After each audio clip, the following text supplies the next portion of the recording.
keeping up with trends, skills, and tech is exhausting. How much should I sacrifice just to stay competitive? Do I teach myself AI, a new tool? Which one? How do I focus on what to develop? Yeah, it's a really good question, and probably never been more relevant than right now with AI.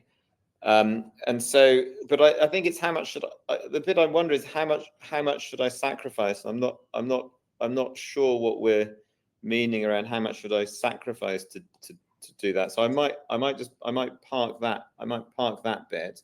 But in terms of whether it's important to stay upskilled and what have you, it is 100%, but not at the expense of the life experience that I was talking about earlier. And so I've been doing a lot of thinking about AI and where it fits into the creative process and what kind of people the industry needs to be working with this.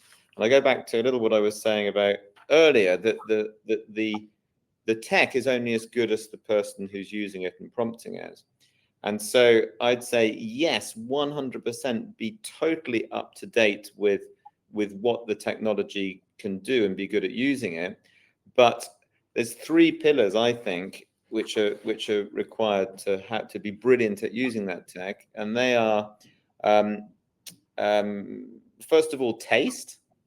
So taste and sensibility. So I think that's something that you want to be refining all of the time, so that you've got a distinctive sensibility.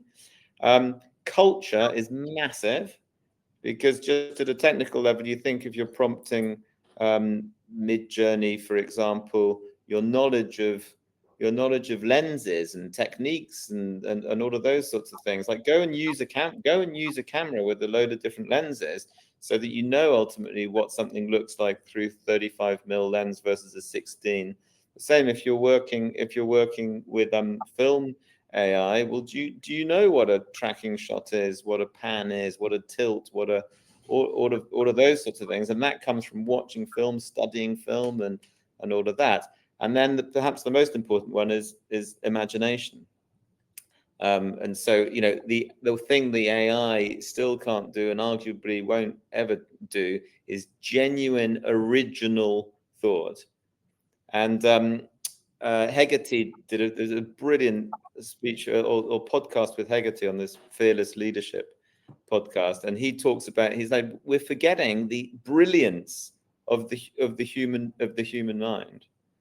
And so you combine the brilliance of the human mind, that original thinking, with the technology, and that's what's amazing. So the short answer to the question is yes, focus on staying up to date and staying upskilled with the technology, and in parallel, continue to develop imagination, culture, and your sort of taste or sensibility. Hopefully that's helpful. That's really helpful. I really liked. I haven't heard anyone. I've had a lot of conversations with people about AI on podcasts, on like whatever it might be, and no one's brought up the point you just made about you have to know what you're looking for, and you have to have some knowledge of the art and craft to be able to get the best out of AI. But yeah, that's really good. It's really interesting. I might just share an anecdote on that. So my 17-year-old daughter is starting to thinking about what she's going to go on and do at university, and she's a talented visual artist, but she's also loves history, and so she was talking about going and doing the art history at university. Now, a decade ago, as a parent, even a creative parent, you might have looked at that and gone, God, that's great, darling, but wow, how's it going to get you a job? And actually, my wife and I found ourselves going, you know what, Nush? That could be, her name's Anushka. You know what, Nush? That, in this context, that's absolutely brilliant.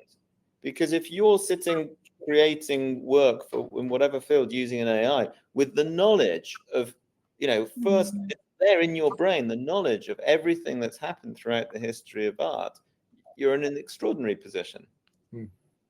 Yeah. Which I find it. I mean, I loved that, because if I'd ever said to my parents I'm going to go and do art history, they'd have just, I mean, they wanted me to be a lawyer, and I'm a creative chief creative officer. Yeah, definitely. One tip: I was very worried about my son overusing AI, and literally just asking questions and getting the answer. And then I met a principal who's working in this space from a school, and he said to whenever the prompts are going in, ask the AI to respond in the style of a Socratic mentor. Oh yeah, brilliant. So good. And so what he gets back is questions, and he has to get to the answer, and the AI guides him to the answer rather than just gives him it straight away. So yeah, there is stuff out there where it can be used better. I think it's really good.